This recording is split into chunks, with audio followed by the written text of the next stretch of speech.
Welcome. In this video, we will install Git. It is optional for most, but for us developers and people using our courses, we will be using it. So this is a video on how to install it. So on your favorite browser, search for Git, and then you can see it's this link, git-scm.com. If it's anything else, then it's a scam.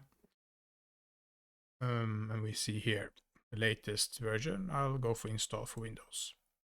Then I'll select the x64 setup for mine. It might be different for you. It's up to you. But you know your device better.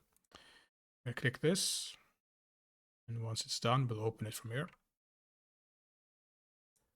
There we go. I'll click here. Click yes. I'll go next. I use the default location, and here let's see. I'm gonna have this check daily for Git for Windows updates. I like having the latest version, and I'm also gonna add a Git bash profile to my Windows terminal.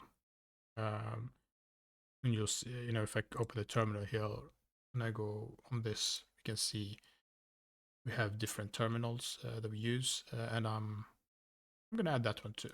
Can be handy. You don't need to. Everything else I'll leave by default. And here I'll also go next. And here I'm not gonna go with Vim. I'm not a Matrix wannabe. I'm just gonna go with Visual Studio Code as the default editor, and not the insiders version, the normal one.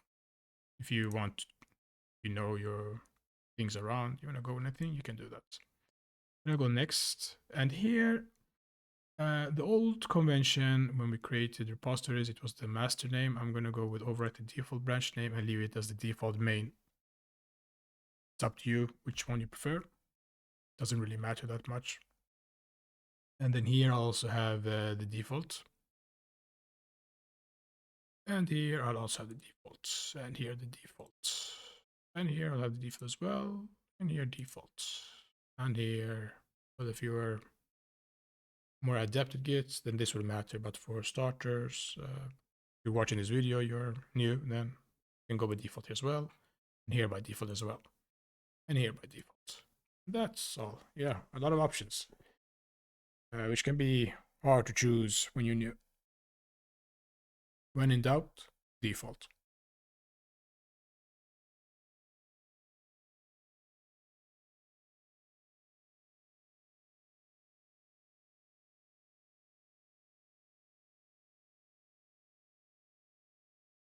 There you go. I don't care about the release notes, but if you want to see them, you can keep it checked. I'll click finish.